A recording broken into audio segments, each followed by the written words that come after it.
This series is discussing sensitive topics within substance use disorder, such as addiction, dependency, overdose, suicide, and recovery. These discussions may be sensitive or distressing for some listeners, particularly those with personal or professional experiences in this area. Listener discretion is advised.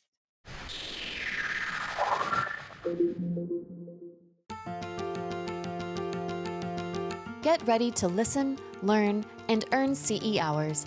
This podcast features content from an accredited CE activity provided by Calibri Healthcare. Visit elitelearning.com/podcasts for accreditation and disclosure statements and instructions on how you may be able to earn CE credits. Welcome back to Treating Substance Use Disorder. In this second episode, we're going to focus on evidence-based treatment approaches and best practices for managing substance use disorder. Hopefully, at the end of this series, you will feel more equipped with some practical strategies and interventions to effectively treat SUD and support patient recovery. And I'm excited to share that Brooke is back with her passion and her expertise. And I know this is a really hard topic for a lot of us to talk through, especially emotionally. And it's a hard area to practice, probably emotionally as well, huh? Oh, definitely.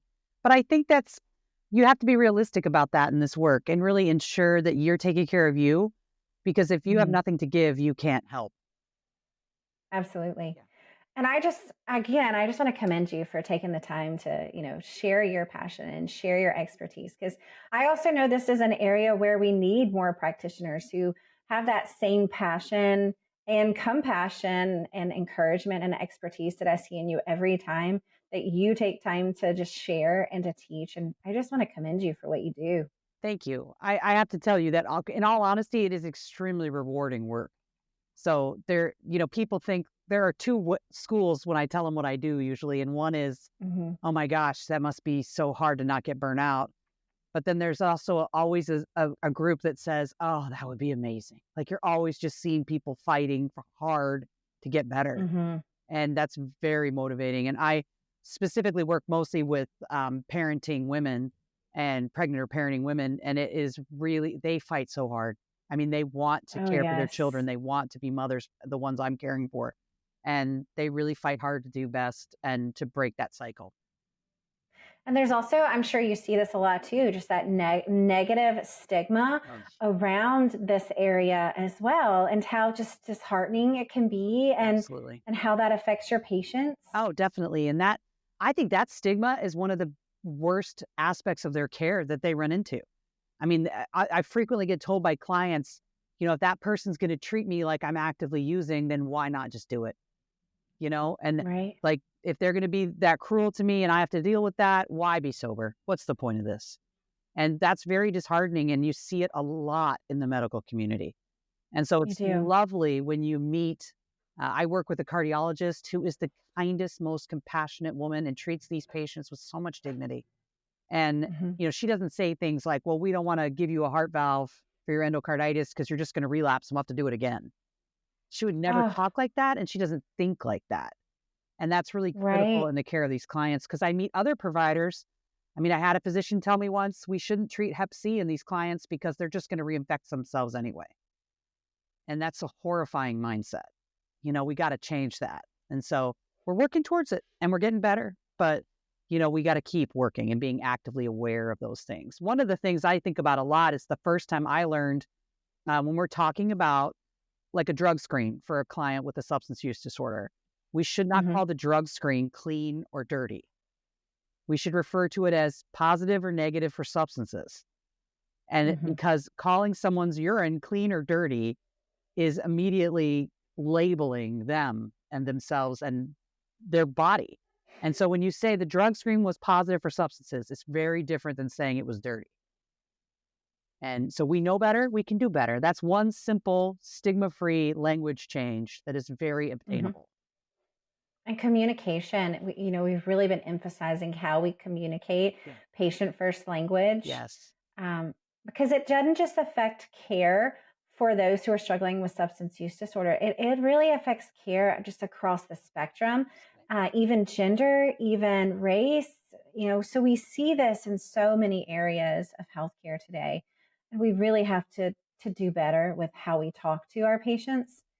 It's amazing But when we learn that us being kind has impact on our clients. We feel that instinctively a lot, but there's a book called Compassionomics that really goes into a great deal of detail about how us being kind to our clients improves their health outcomes. It's important. Yeah.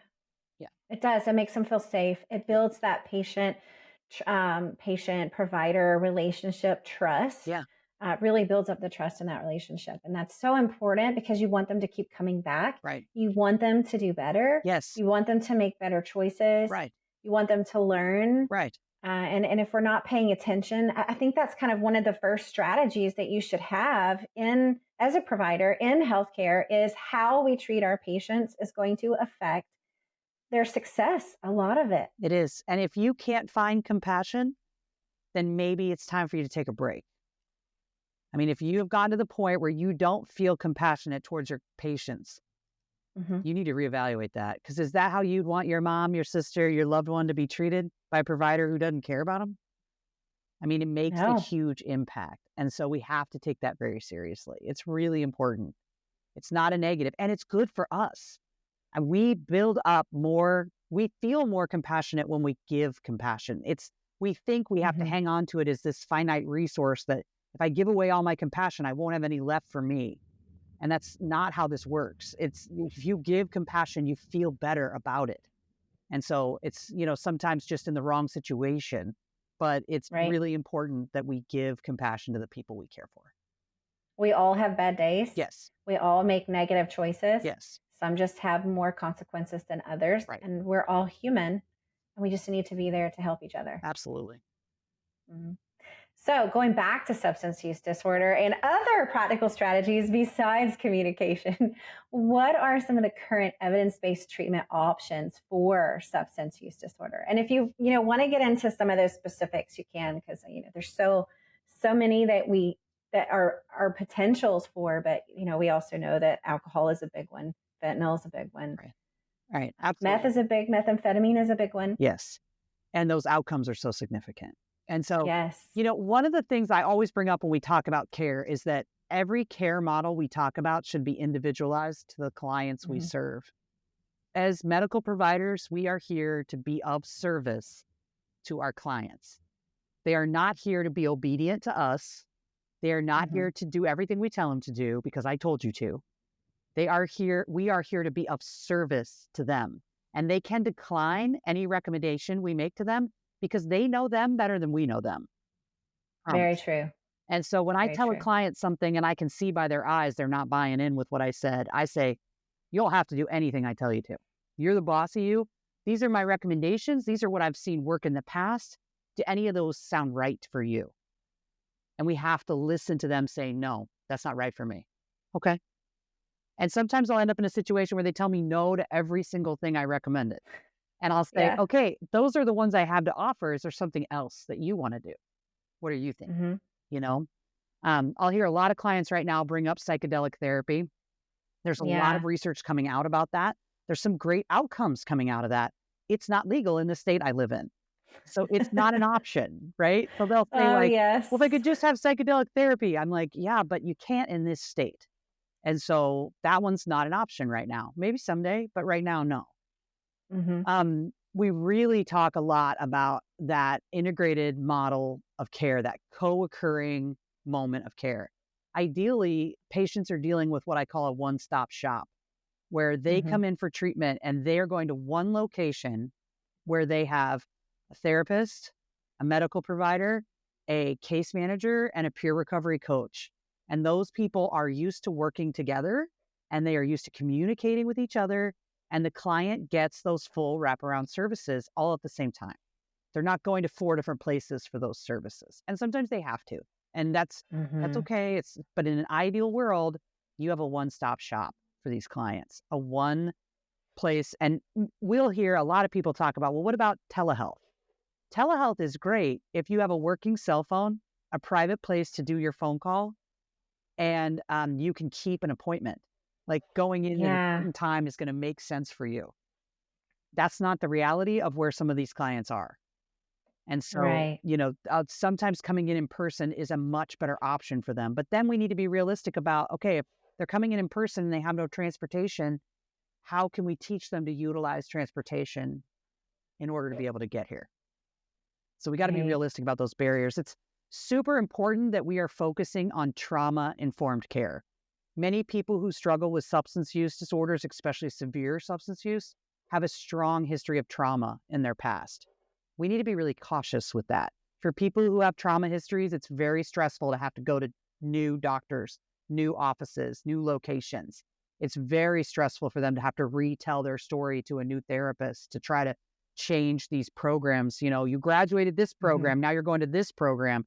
That can be extremely stressful for them because they don't want to retell what they've told so far. They don't want to restart. Right. And so that's where we think like, oh, you're graduating programs. And in reality, we're actually setting them up to not succeed in this because the trauma aspect of it. Same thing with our offices. They need to be very carefully trauma focused. Everything every single thing that happens with a client, I ask them or talk to them about it before it happens. Is it okay if I check your thyroid? It's going to mean I have to touch your throat and I'm going to kind of move and push around a little. Is it all right for me to do that? You can tell me no. That's the other thing too. Every client I care for, I give them permission at every appointment to say no to me. Hey, you can tell me no. You don't even have to tell me why. You can just say no. I'm not going to be mad. I'm going to do whatever you want me to do because I need them to know they control their own. And that's a very trauma-focused approach. We also have to be open-minded to the holistic therapies that exist. I mean, some people have exceptional outcomes with art therapy, mindfulness, yoga, all these things, aromatherapy. Man, if it helps you, I don't care. We'll do it. Like bring in your lavender oils and we can do that all day because if it helps you, then I'm here for it. And it hurts no one else. Great, right? We'll do it. And so those are where we need to be open-minded as providers that the client, if they really want to try acupuncture, great. Acupuncture can work great for people.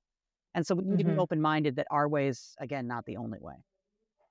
Now, when you're talking about, I really liked when you were talking about your clinic having really the team, like the entire team that someone's going to need when they're struggling with substance use disorder. But what about insurance? I'm just curious about insurance with that. Money. Yeah, money's tricky, right? And so the thing is in my professional experiences, I do not have data on this. Okay, so just my own professional experiences. You can get insurances to pay, and I'm primarily working with state-funded Medicaid type insurance, okay? You can get those insurances to pay for therapy. You can get them to pay for medical appointments. They will not pay or pay very low numbers for peer recovery coaches. And often the case management part is very difficult to get covered. But those parts are so important, right? That you have to set up a model that understands that we're going to lose money on the case managers and we might break even on the therapist. But there's got to be pros and cons here.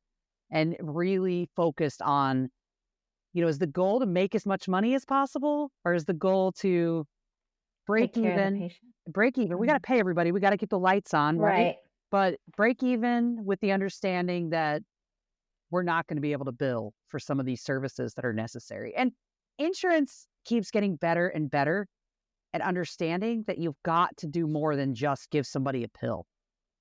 We know that and those are important. I mean, what I haven't spoken to is like the behavioral therapies are so important. Cognitive, contingency, those are all very important therapy methods. They make a huge impact. And I had pulled something about, those therapy programs, especially cognitive therapy, really reduces relapse rates.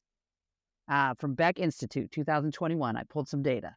But they really look at you. I got to have my reference. But they speak to that cognitive behavioral therapy improves retention and care and helps people get better.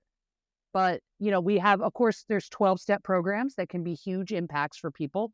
They're not right for everybody. I get really nervous about programs that mandate that you do 12-step. What if you hate 12-step? What if you've done it 3 times and it's not right for you? Right. well, then there might be something else that is. So if you only say you have to do 12-step, that worked for you, but it might not work for them. I get really nervous about that. I get nervous about teams that are made up of only one kind of professional. So like I'll see a team that's all peer recovery coaches. And I'm like, but where's the doctors? Where's the nurse practitioners? Where's the therapists? Like, we need to all work together because peers are unbelievable. So a peer recovery coach, for those who don't know, is an individual who has lived experience with substance use disorder, who is then trained to help people who are seeking recovery in their journey. They're wonderful. They're absolutely fantastic. I've worked with some of the most skilled peers in the industry, and they are a huge part of the team, but we need to be a team. You shouldn't be in a clinic that's just doctors and nurse practitioners. You shouldn't be with just peers. We need to be all working together. Or if we can't be in the same clinic, we need to be overlapping. And then from a medical perspective, we get into all the different kinds of medications. And, I can go into detail about those. Sometimes people start to kind of fuzz out on all the detail on the medicine. Yes. Get very boring for some people. But there's definitely lots of different medications to treat different substance use disorders as well that can have a big impact. But those are used with other modalities of treatment. They should be. Now, sometimes there's some places that will treat, you'll get places that only use the medications for treatment and do nothing else.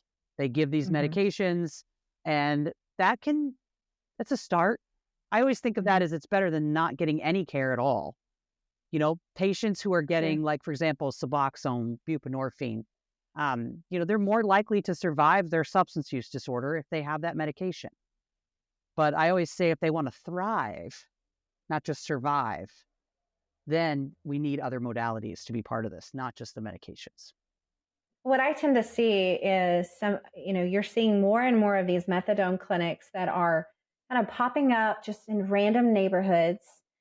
But, and so they come every day, but without these other treatment modalities, are they looking at now, I'm no longer, on my choice of drug or substance, but now I have a life spent going to the methadone clinic every day. Yeah. And I hear that. But the thing with methadone is, what dose you're getting. You know that you're going to predictably be getting it from someone who's not going to try to kill you. You're not going to a drug dealer. You're not, insurance covers methadone. So you're not, where I live at least, and that may be different from region to region, but where I live, they do. And I live in a pretty conservative state. So I think if they do here, they probably do just everywhere. Probably. And you're not having to engage in dangerous activities. You're not using a substance regardless of harm and consequences at that point. So yes, you're physically dependent on the methadone. You will withdraw from it if you stop taking it. You will feel terrible. But you're not committing crimes to get it. You're not endangering your life to get it, hopefully. And most methadone clinics require some kind of therapy as part of their treatment modality. That's good. And so I see a lot of progress with methadone clinics and how they're I see people who find great sustainable recovery with methadone. It's, for some people, it's exactly the right medication for them. And we have to, as providers, treat that with a lot of respect, because methadone takes a lot of commitment. You have to go every day. You can't miss a day. You have to do this for months before you're allowed to take home small amounts of take-home doses. And then, you're on that that can be done for a very long time. There are people who take advantage of the methadone system. Absolutely. And you can become intoxicated on methadone if you take enough of it. It is a full agonist. You can definitely get intoxicated. But it can also be the treatment method that is perfect for people. And so when I hear the concept of replacing one drug with another, she was taking heroin and now she's taking Suboxone and she's just replacing one drug with another. Abstinence only is not the only way to find recovery. For some people, that's the way. And, I have a friend who their grandma woke up one day and she said, Jesus told me to quit smoking cigarettes. I'm never smoking cigarettes again. And she had smoked for 50 years. She quit that day. She never had another cigarette the rest of her life. That was it. Yeah. Right? I have a patient that did that too. He had open heart surgery back when you could smoke in hospitals. And then the surgeon was like, you need to quit smoking or you're going to die. And he set them down. It was done. And never picked them up. Well, and And you know what? Yeah. Great. That's awesome. Yeah. That's not how that usually goes. No. Right. And so statistically, it's pretty unlikely that abstinence only is going to match every person's recovery. We are so complex. And abstinence only is not usually the safest way. Because if you have 2 or 3 weeks with no substances at all, and you relapse on opiates, you've lowered your tolerance so much that your overdose risk is through the roof. And that is why when people get out of incarceration, maybe they've been in jail for 6 months, they get out, they have not used any substances while incarcerated, they go right back to using a substance. That's their highest risk of overdose, is that first use moment. Now, what are the key components, you think, of a successful substance use disorder treatment program? And you've listed there's a lot of options, but if we were to write together the key components, what would you say? Compassionate team. Yes. Who, even if they say the wrong thing, they say it with love. Yes. Because people get really nervous. Important. Like, I don't want to say anything because I'm going to say the wrong thing. It would be better to say it wrong and say to the client, I don't know if I said that right. Let me try to reword it. That's not what I meant. Right. Because they're probably just as nervous as you are. They are even more nervous because they're terrified you're calling the cops. You're taking their kids. You're putting them in jail. You're going to frame them. It's a good point. Mean. I mean, being treated meanly, being treated as inhuman is some of the worst fears in seeking care. And so if you can at least be nice to people, that's one of the key critical factors. Every person that client encounters should be nice to them.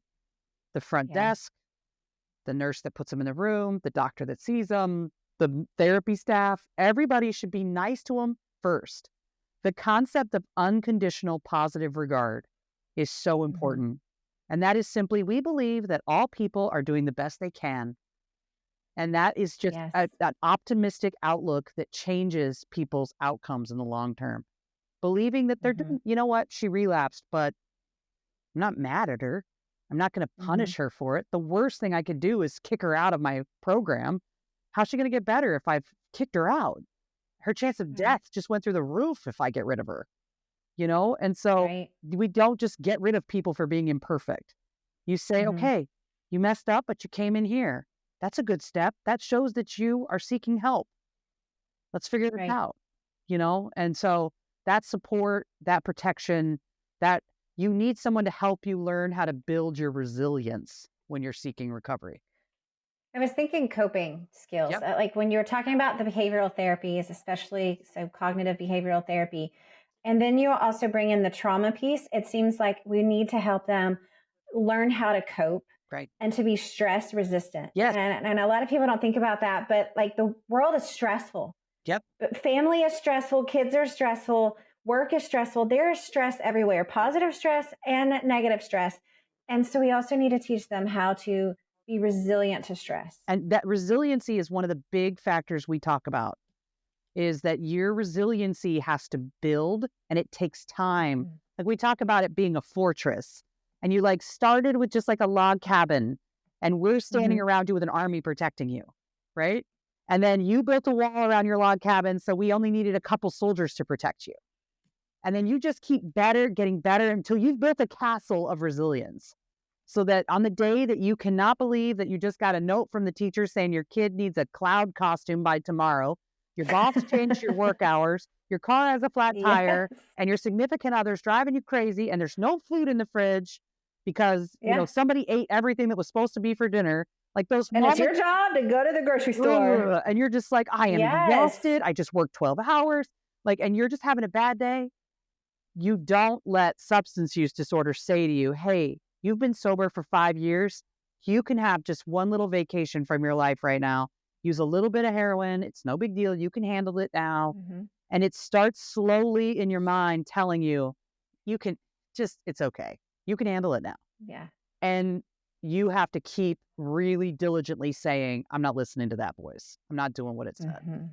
And that takes time to build those walls of resilience. And more than just pills, more than just medication. I'm a big believer in the medication. I'm a big believer in the medications to treat substance use disorders. They work. The data supports that they work. for most people, not everyone, but for most people, but not for everyone. And you still have to work on the root causes.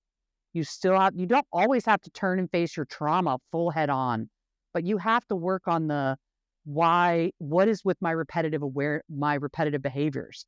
What is my self-awareness? What are my triggers? I know that every time I go back to my hometown, I'm so triggered to use. So I'm not going back to my hometown anymore, or at least not for a long time. Right. And you really have to examine those and develop positive thinking patterns. Right. There's a lot of options for treatment plans. So what are some of the things you look at to help you really develop an individualized treatment plan? I have a rule that when I sit down with people, that first half hour, however long they want to talk, I mean, I let them go. That first appointment, they have me as a medical provider, so I'm a nurse practitioner. They have a full hour of my time where they can talk to me forever. And I'll let them I'll just guide the conversation. And, like if we want to talk about what got you here, we'll talk about that. If all you want to talk about is where you want to be, then we'll talk about that. Like I let them really guide that, get to know them and talk to them about, hey, these are my recommendations, but you don't have to listen to me. You're allowed to tell me no. You're allowed to decline anything I recommend. But here's the thought process. And sometimes I'll say, hey, we've tried this your way 3 times. It didn't work. What if you tried one of mine? What if you just tried it? What would happen? And they're like, by that point, we've had 3 or 4 appointments together and they're like, fine, but Right. it's building that rapport and being that good listener to these clients and understanding that I got to check my ego at the door. It's not about me. It's about them and what happens next for them and how I can support them. Now, when you're working on this individualized or working through this individualized treatment plan with the patient and, you're having success with them, they're having success on their journey. How do you help them with maintaining that long-term recovery and really helping them prevent the relapse? I mean, I know we're talking about coping skills and building resilience, but how do we do that? Yeah. We see them as often and as long as they want to stay in our program. So we don't make things like, okay, you've been with us for a year. We're done with you. Like you did great. You graduated and go on with your life. Like they can stay with us as long as they feel they're benefiting from the services we offer. And, specifically, I'm in a new role now where we're really working with clients in long-term housing situations with behavioral health services there to help them and residential situations and the long-term outcomes. 30 days in a residential program is not going to fix everything in your life. And so we're developing new programming with them where we're able to be part of their programming as long as they want to, as long as they can benefit from our services. But them knowing that they can always reach out to us and say, I'm about to mess up or I did mess up. Help me. And we're not going to say accountability. Yeah. But Yeah, also it's that nurturing. accountability. Like they know they're safe to come to us and say, this happened. And we say, that's a bummer. Okay, let's work forward. Let's keep going. We got this. Non-judgmental nurturing and accountability. Yeah. That's what I hear in what you're saying as far as helping them with maintaining their long-term recovery and preventing relapse. To know somebody cares about them. Somebody's waiting, they're at the door waiting for them if they need help, if they need assistance, or if they're trying not to fall, open that door again. And one other trick Keep the door closed. Yeah. We developed this concept of our work cell phones. So we have work cell phones, personal cell phones. We give our clients our work cell phone numbers because sometimes just having to go through a phone tree is so complicated and unloving and just hard to deal with that the fact that they can text us makes a huge difference. And we almost never have clients take advantage of that. Almost never. That's really good. I mean, they really respect it and they handle it appropriately. They want to get better. They want to stay better. Desperately. Yeah. Yes. Now, what resources and support services are really available for patients and their families who are going through substance use disorder? I have found that really the best place to find resources is to ask around. I mean, this touches so many aspects. And so I'll often get a friend call me and say, hey, my daughter is struggling with this. What do I do? And we're just talking as friends, and that reaching out to people, that work within substance use disorder fields or care for those with substance use disorders make big impacts. You can get on Google and Google all the support groups you want, and you might find great support in that. But a lot of word to mouth conversation, really makes a difference in the impacts for these clients and these patients. Yes. So we're coming to the end of our discussion, but what do you really want listeners to walk away with, to really remember from this discussion? At all else, just be nice. Just be kind. You can always look at people and say, I'm so glad you're here. I don't know exactly what the solution is right this second, but I'm going to figure it out for you. And that makes such a difference to people. You don't have to have all the answers. You just have to be nice. Absolutely, because we do not have all the answers. And a lot of times we're learning right along with them. Everybody is different. Everybody has different needs. But just knowing that you're there and you're right along with them in this journey is so helpful. Yes. Absolutely. Thank you so much, Brooke, for being willing to sit down for this discussion today. Excellent. Thank you so much for having me. I appreciate it. Absolutely. And thank you to our listeners for tuning in to this episode and our series on treating substance use disorder. We hope you now have a better understanding of substance use disorder, evidence-based treatment approaches, and some best practices for supporting those who are affected by this disorder. Unfortunately, there are so many who are not able to participate in treatment, and it could be due to stigmas around substance use disorders, to even not enough facilities and providers to be able to provide the care that they so desperately need and usually want. We know that with effective treatment and support, that it can significantly improve patient outcomes and quality of life. And you may be the lifeline someone needs to pursue treatment of substance use disorder. For more information on substance use disorders and many other topics, I also encourage you to explore many of the courses that we have available on elitelearning.com to help you continue to grow in your careers and earn CEs.